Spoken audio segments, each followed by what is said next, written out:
Welcome. I am Darth Vadad. Join me as I remember things I loved when I was younger and still love today.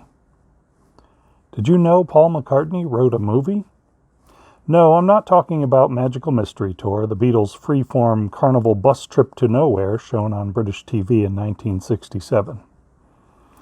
In 1984, Give My Regards to Broad Street, a McCartney vanity project, actually made it into theaters, but was a critical and financial flop.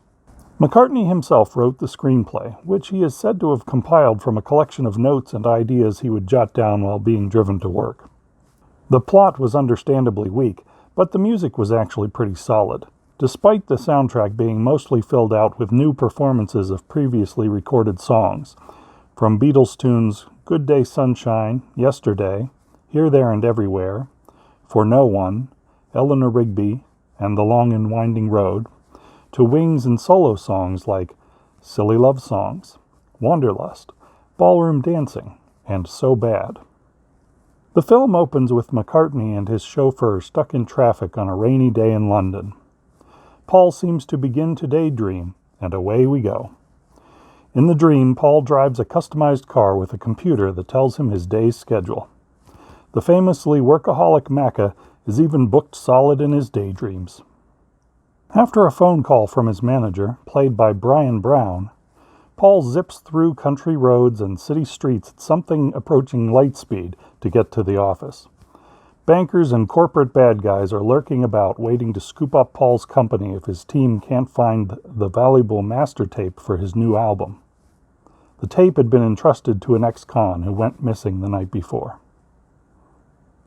As Paul works through recording sessions, interviews, and band rehearsals, we get a sort of day in the life of the pop star.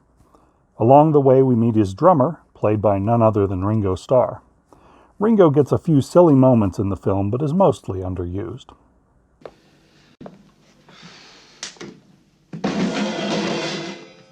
It's going to be one of those days.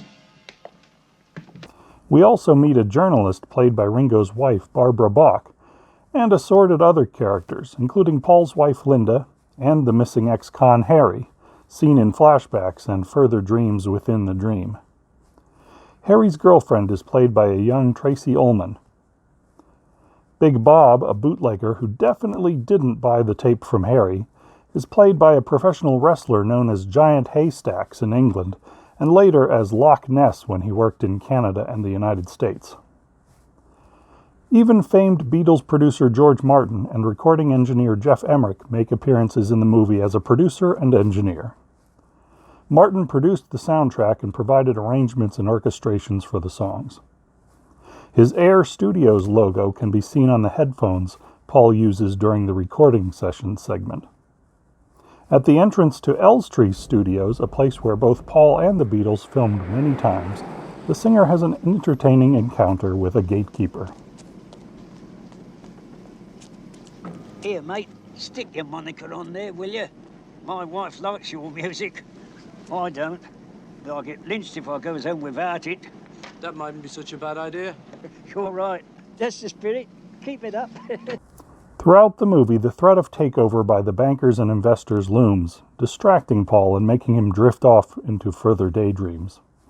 The darkest and most interesting of these is a period piece in which Paul watches Ringo, Barbara, and Linda die in a distraction Harry creates so he can make off with the tape. Soon after, Harry himself is beaten by Big Bob and then murdered by Mr. Wrath, the shady investor who covets Paul's company. In the end, none of these nightmare scenarios come true. Paul turns to a father figure named Jim, the same name as Paul's own father, played by Sir Ralph Richardson, who gives him some odd advice and a cup of tea. Strangely enough, Sir Ralph had previously appeared in 1981's Time Bandits, a film by some Monty Python alums produced by George Harrison's Handmade Films.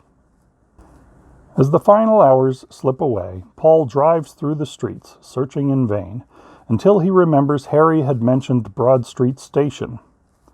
Paul wanders the train platform and seems about to give up when he spots the tape case on a nearby bench. It turns out Harry accidentally locked himself in a maintenance shed nearby he had mistaken for a bathroom. Paul's company is saved, and the dream ends with the multimillionaire being woken from his backseat slumber, having finally arrived at the office despite the traffic jam. Though most critics dislike the movie, it does serve as a fun framing device for what amount to several music videos. The elaborate ballroom dancing set and dancers are one highlight.